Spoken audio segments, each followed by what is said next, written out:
Moirana, 5h35 ou quelque chose comme ça.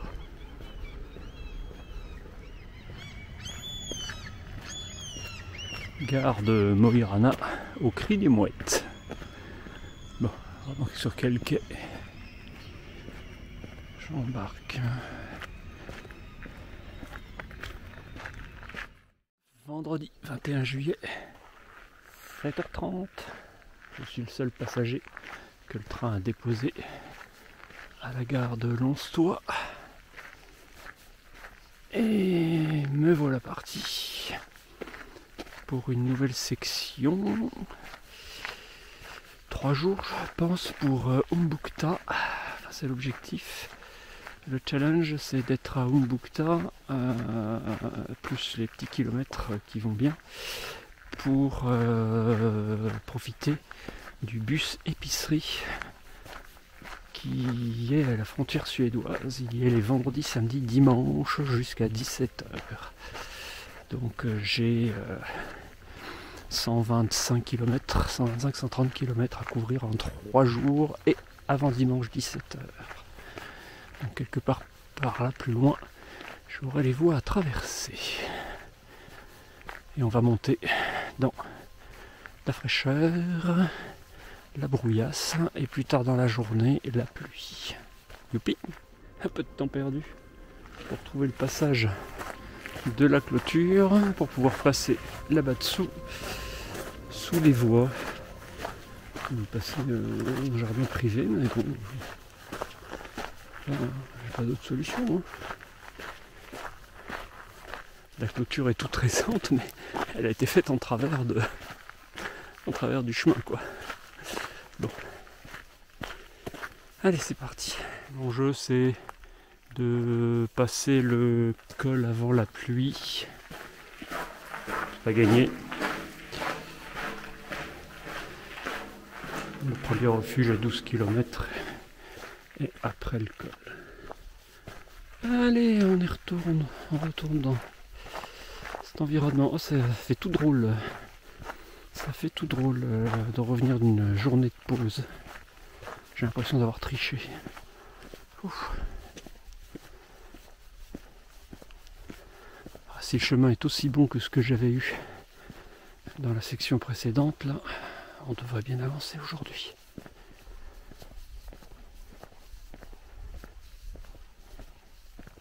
La cabane à 12 km, elle n'est pas pour moi. Moi, c'est 22 km. Ah, ah.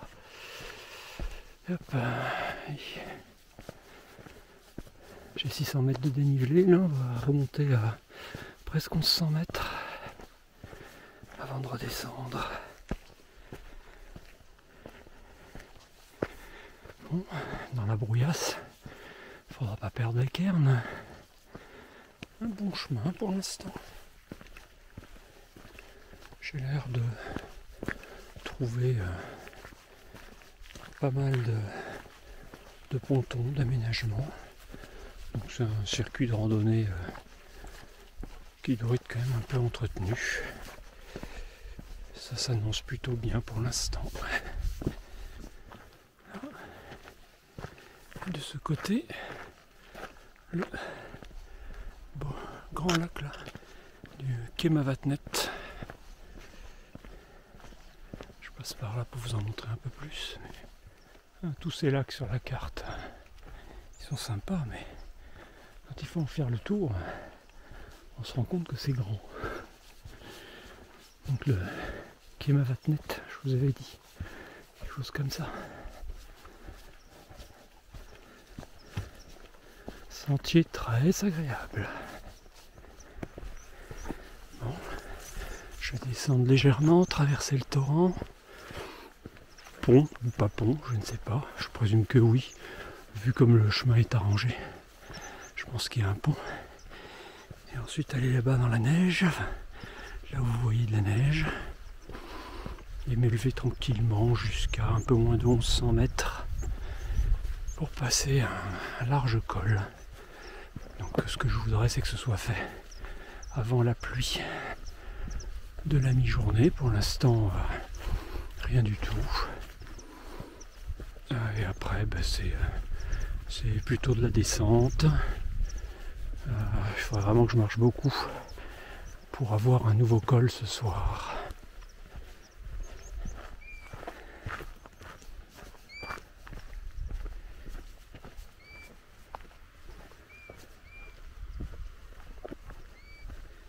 C'est gris. Gris. C'est vrai.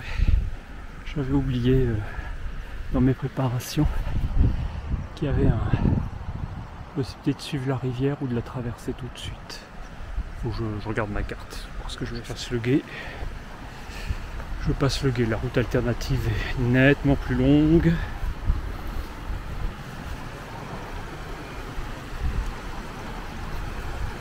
Bon alors après,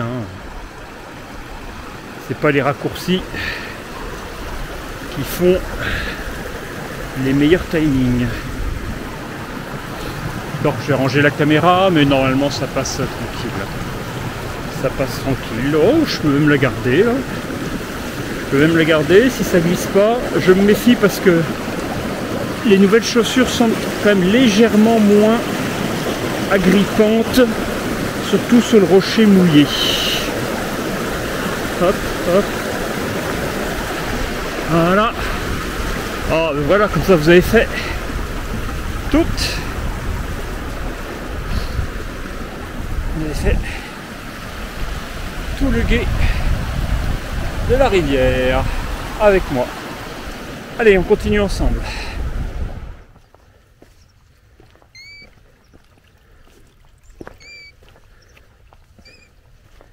Alors, je vais bientôt retraverser le torrent dans l'autre sens. Le but du raccourci, c'était d'éviter... Non, du raccourci, c'était pas un raccourci.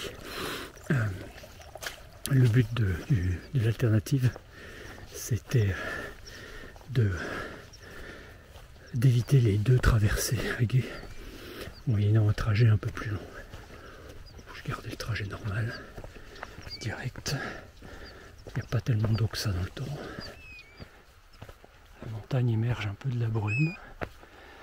Je présume que, pour ma part, je passe le col qui apparaît là sur la gauche de la montagne. Enfin, c'est le début du col, c'est des cols tout en longueur comme d'habitude.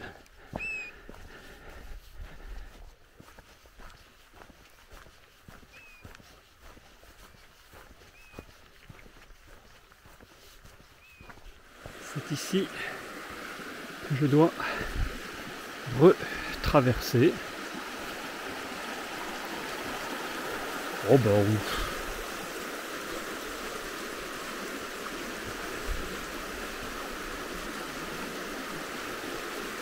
On fait une marque là, ouais. Ça doit se faire à pied sec tout du long.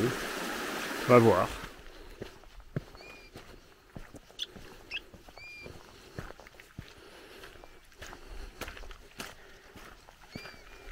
Je viens de repasser les 1000 mètres. Bientôt fait 600 mètres de dénivelé. Rien d'extraordinaire, mais pour les chemins de Norvège, un 600 mètres de dénivelé, c'est quelque chose. On ne monte jamais très haut. Les changements d'altitude, waouh, on continue. Je viens de m'enfoncer dans un mélange de mousse et de sable. Spooch.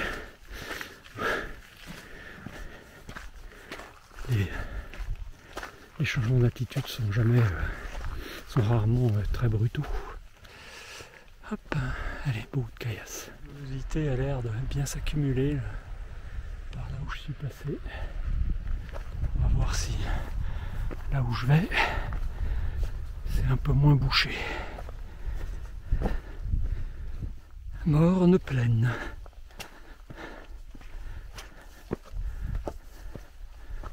Voilà ce que c'est qu'un col norvégien.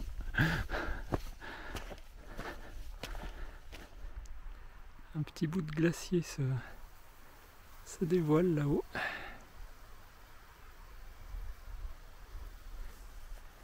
Voilà. Presque sur le col. Il y a ce grand lac là. C'est quand même assez désolé et minéral. Alors, je me dirais, par rapport à tout ce que j'ai vu sous un grand soleil, je vais pas me plaindre. Cailloux. Rencontre à l'instant très sympa de Ali et Hélène, Suisse de Neuchâtel, que je viens de vous montrer en train de s'éloigner, de discuter un petit en français. Oh, ça fait du bien. Ils finissent un petit tour de 2 semaines.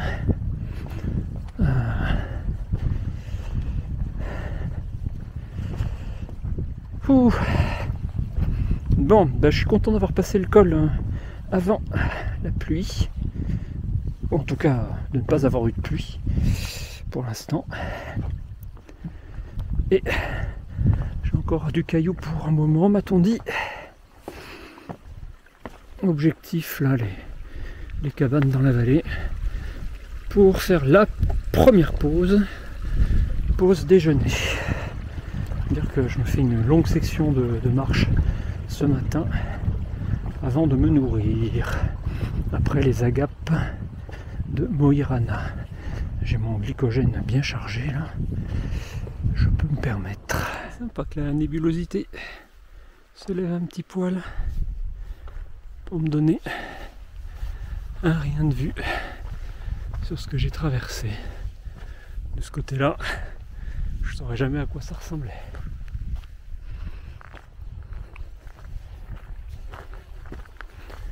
Pas tarder à commencer à descendre. Bon, si vous voyez me casser la gueule, c'est que je teste ce que ces nouvelles chaussures valent sur la neige. Et a priori, ça a l'air d'accrocher pas si mal.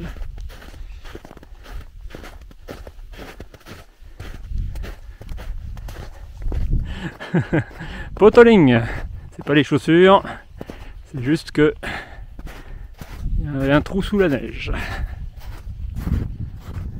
On va redescendre, ça y est, petit à petit, retrouver un peu de verdure à défaut de soleil.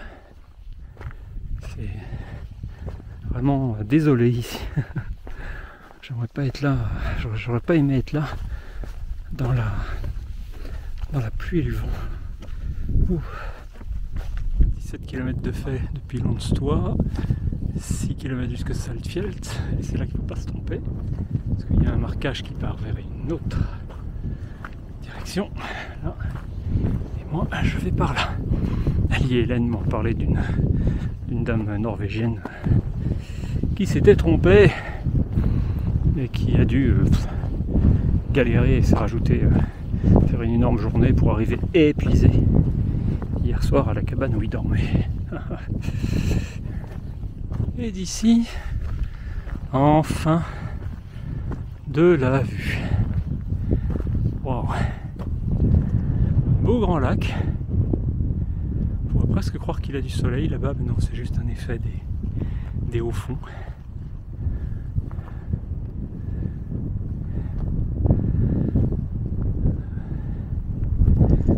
Ah, c'est bien gris et triste aujourd'hui. Hop, je vois une marque là-bas devant. Je pense que ça tire tout droit comme d'hab.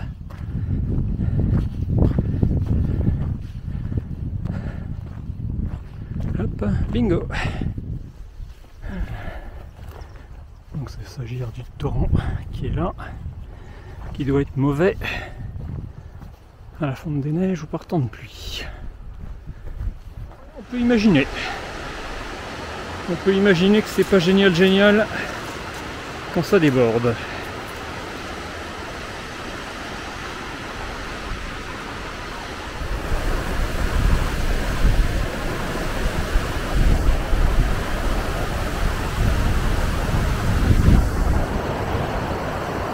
plus qu'à me trouver mon passage, c'est facile.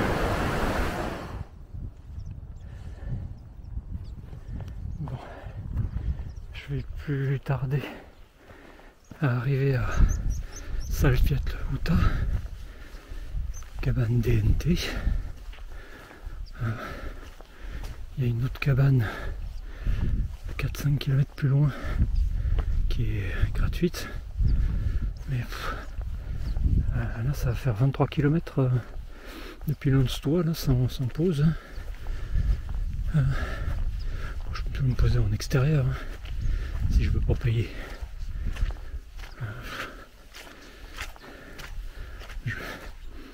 C'est vrai qu'être à l'abri du vent, enfin il n'y a pas beaucoup de vent. Je me fais des réflexions un peu idiotes là. Alors, on quitte le lac et maintenant toute cette vallée à descendre. Saltfjällhuta et Saltfjällhuta, pardon, en rouge et là-bas. Faut descendre dans la gorge et remonter pour passer à la cabane là en face. J'hésite toujours soit à m'arrêter là et à payer, soit à continuer 4 km de plus pour une cabane gratuite. Oh, qu'est-ce qui fait chaud quand on descend dans la moiteur de la vallée.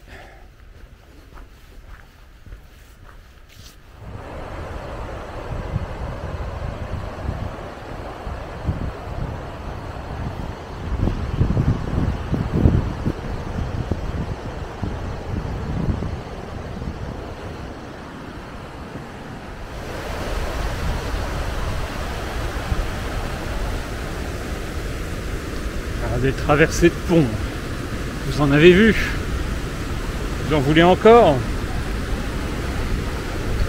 on va encore en faire. Alors, il ne doit pas trop balloter celui-là. Chuck.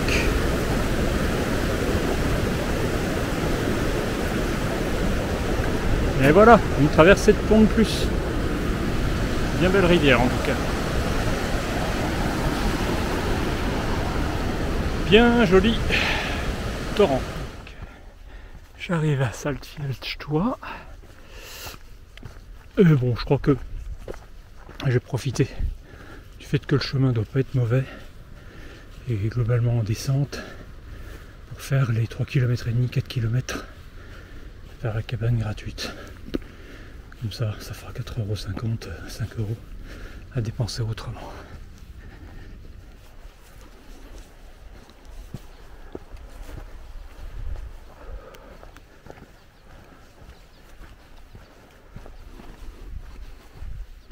Saltfjällhuta. Bon, je profite de ce qui ne pleut pas pour avancer. Quelques bons nuages noirs dans la direction où je vais.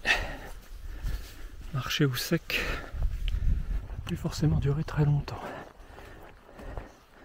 Autant en faire le maximum tout de suite.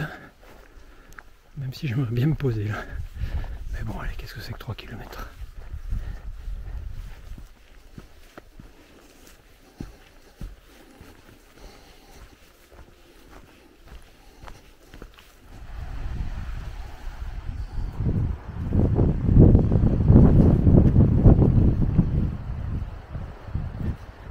La première cabane ne devrait pas être trop loin. La suivante, c'est une cabane DNT. J'espère qu'on n'est pas trop près qu'on n'est pas trop loin du cours d'eau, quoi, parce que ce serait con d'avoir une cabane en hauteur et pas avoir d'eau. Et voici cette cabane à Steinstua, Kroki. Cabane de pierre près de Kroki.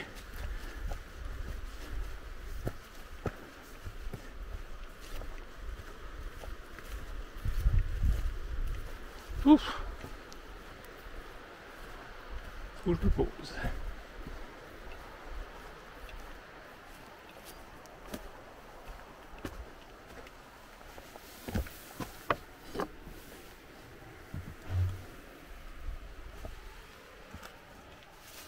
Oh bah c'est mignon tout plein. C'est ça les cabanes que j'aime. Bon, Par contre, j'entends pas d'eau à proximité. On va voir si j'entends. Bah, je viens de grignoter là de manière express. D'abord parce que j'ai pas d'eau, donc je peux pas faire chauffer. Et, voilà. Et l'autre, c'est que c'est une glacière là-dedans. C'est une glacière. En sortant, là, j'ai l'impression qu'il fait chaud. Hop.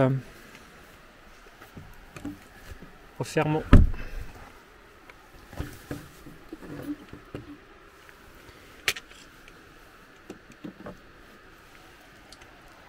Voilà. Bon, on va poursuivre un peu.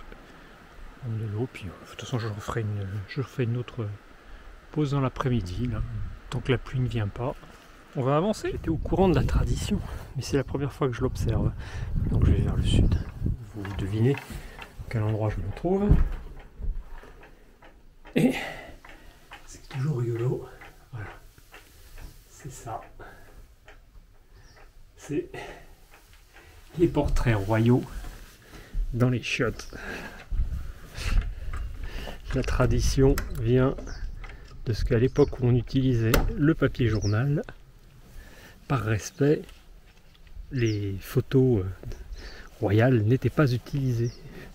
Et donc on les punaisait, on les accrochait, on conservait sur le mur. Et elles s'accumulaient. Et donc la tradition est restée d'avoir une photo du couple royal, une photo royale, dans les chiottes.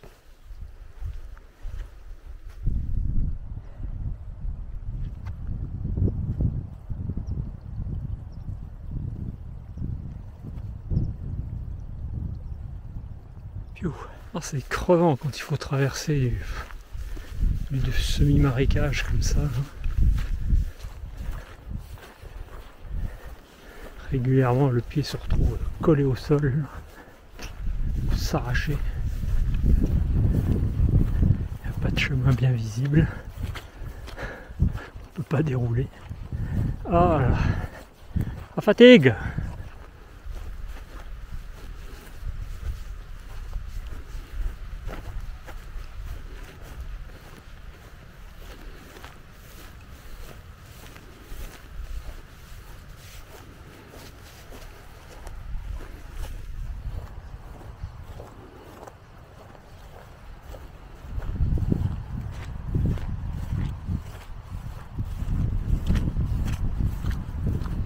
Toujours pas d'averse. J'ai même pu installer le panneau solaire. Le téléphone recharge tout en fonctionnant, là, en enregistrant la trace et tout, quoi. Donc, plutôt pas mal. Allez, je vais voir un pont. Passer de l'autre côté. Et ça va me faire remonter un peu dans la montagne. En espérant que ce sera un terrain moins chiatique que l'enquillage là de marécages, de creux, de bosses, de ruisseaux. Là ça roule, juste là. Ouf. Ouf, celui-là il doit balloter. Alors je vous montre un peu la rivière. Par ici.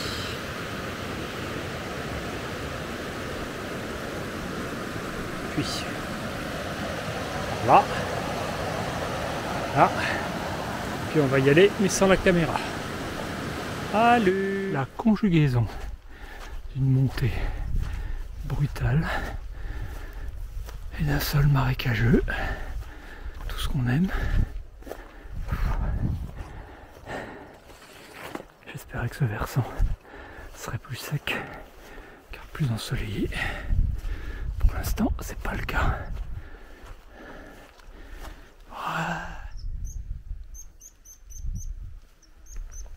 Un peu de meilleur chemin.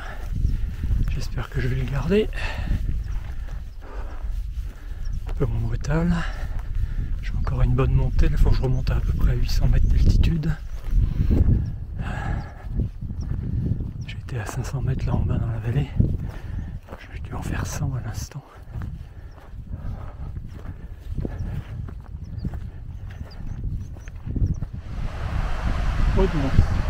Admettons-le, il y a de beaux ponts.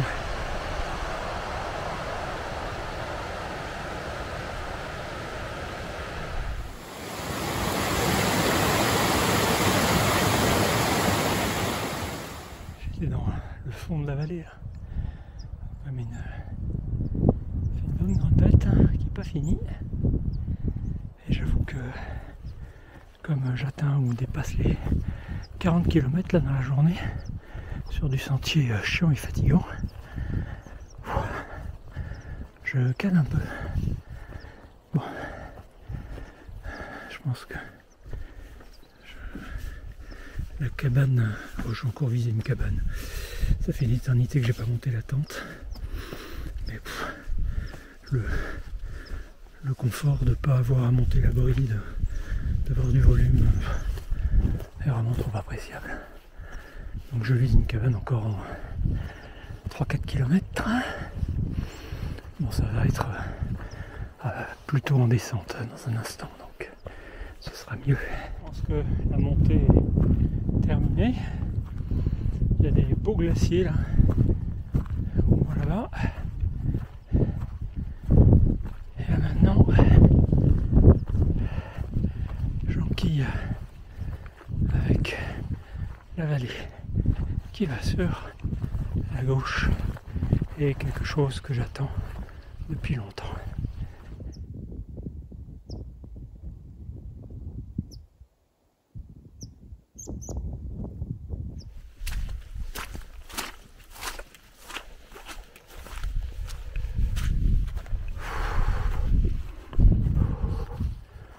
Oh, moi.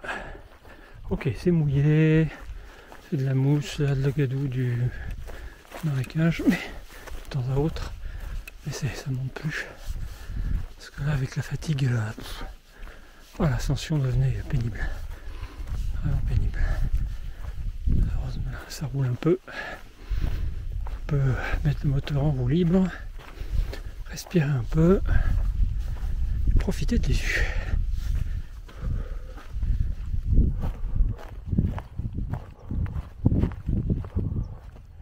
Cette fois, c'est sûr, il y a de la pluie là-bas devant moi. J'ai pas l'impression qu'elle se dirige vers moi, mais en tout cas moi je me dirige vers elle. Bon, je devrais avoir le refuge avant. Parce que ici, bivouac compliqué.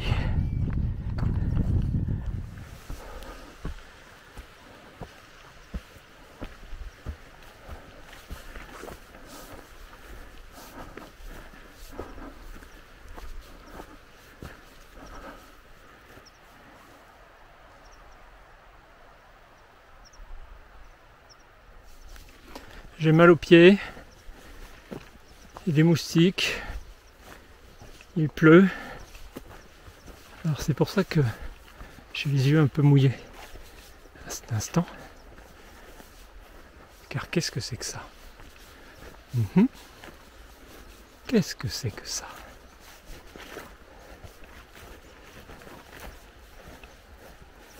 On ira voir dedans dans un instant.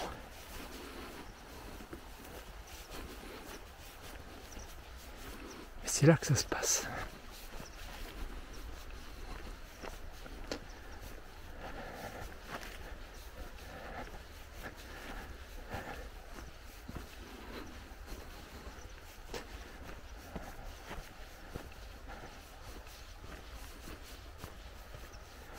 Et voilà, ça y est,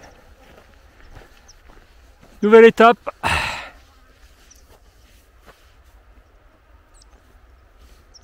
Passer de l'autre côté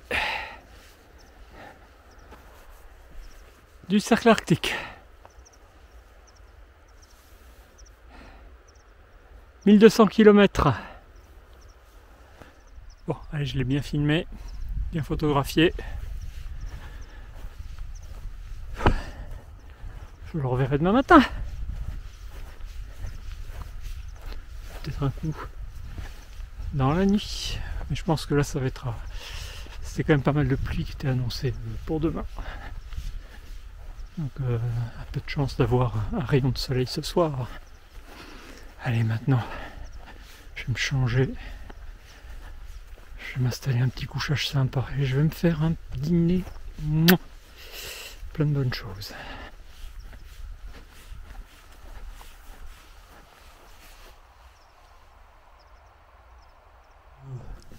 Bah je vais y dormir moi. Franchement. Que demande le peuple? Que demande le peuple? Ouf. Oh, va pas être content. Je vais me poser. Allez.